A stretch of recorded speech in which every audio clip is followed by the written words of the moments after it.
You say everyone has an opportunity to be heard, whether by online submission forms, fax, or mail. If they cannot make the hearings. Well, many in coal country are facing depression and are out of work, in large part due to your agency's war on coal. The internet and your online portal are not readily accessible for many of my constituents. Snail mail does not provide any reassurance that their comments have been received and are being taken seriously. My constituents want to talk to you in person, look you in the eye, and tell you what these regulations will do to their families.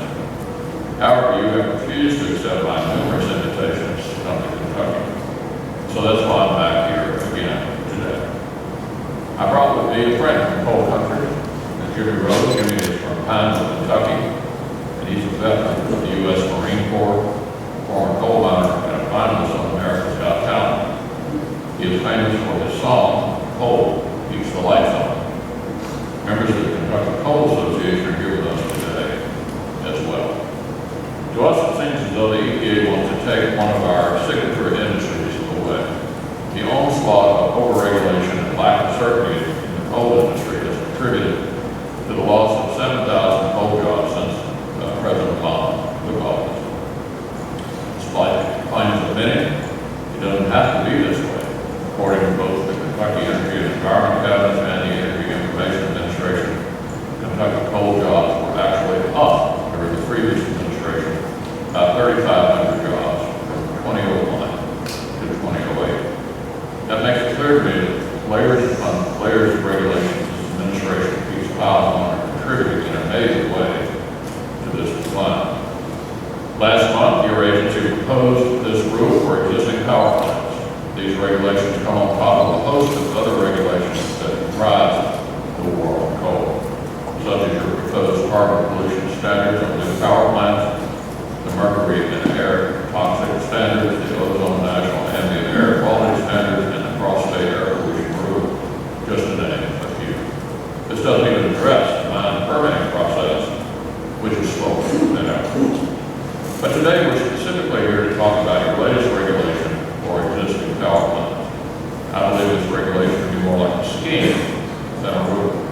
It's a numbers game, masquerading under the guise of allowing states flexibility to meet an individual prescribed carbon reduction goal. But the effect of reaching this goal treats states differently and plays favorites. Kentucky's assigned target is to reduce carbon emissions in 2013 by 18%.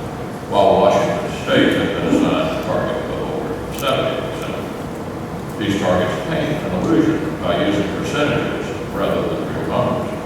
An illusion that Kentucky is somehow getting off easy, but of course this is not the case. Kentucky will have to cut much more emissions than Washington to meet its target. This is because Washington does not utilize low-cost, efficient, and reliable coal-fired generation, and Kentucky does.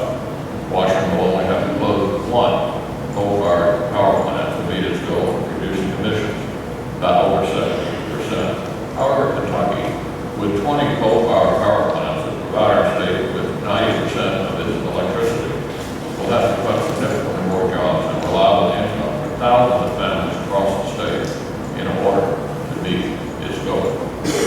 It's those in less fortunate communities and those who lost their jobs due to fuel switching that are hurt the most from higher utility bills.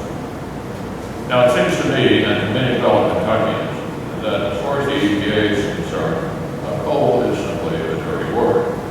I can assure you that is not the case in the Commonwealth of Kentucky. In my state, coal is what has provided a life's work for generations. It has put food on the table and paid for clothes, education, and health care. It represents the pride to be found in honest day's work, and I'm here on behalf of Kentuckians throughout my state to say that we will not stand idly by while this administration tries to wipe out the lifeblood of our state. So before I conclude, I want to thank my friend Bill Bissett, President of the Kentucky Coal Association, who was here and will testify later. Bill has made the trip to Washington to speak for many in the coal industry he represents who could not come. And I want to introduce at this point my good friend, the voice of the Kentucky coal miner, Jimmy Rose.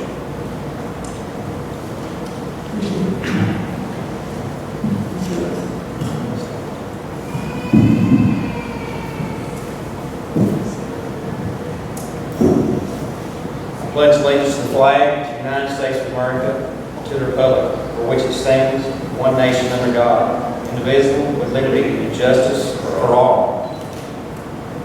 Folks, I don't feel we're a united nation anymore.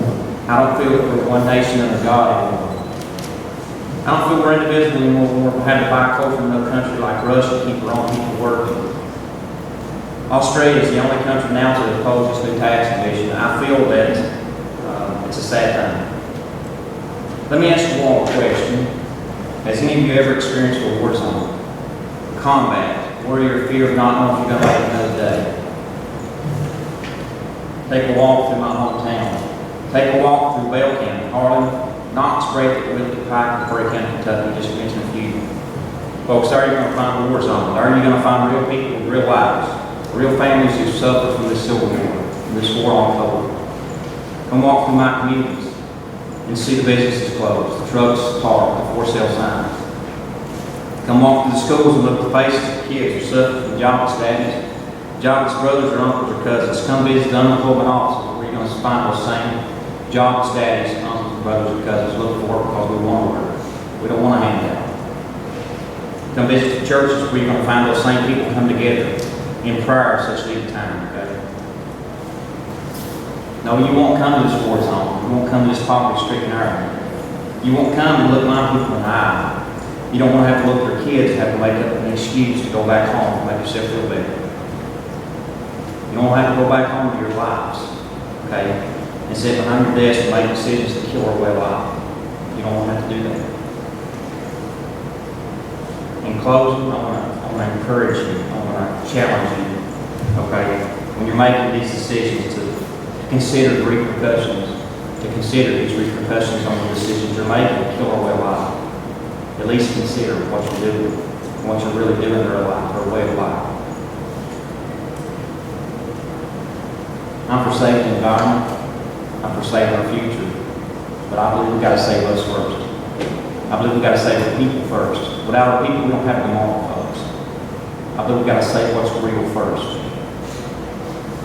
Galatians 6:2 says, bear one another's burdens. It's the law of Christ. Bear each other's burdens. Bear our burden and our pain. It's the law of Christ. Okay, I challenge you to do that. Where I'm from, coal keeps the lights on. Not natural gas, oil, wind turbines, or any other energy source, but coal. It makes up 97% of Kentucky's energy. I want to thank you all for this opportunity. Thank you for having me and all my decisions. God bless. Thank you very much.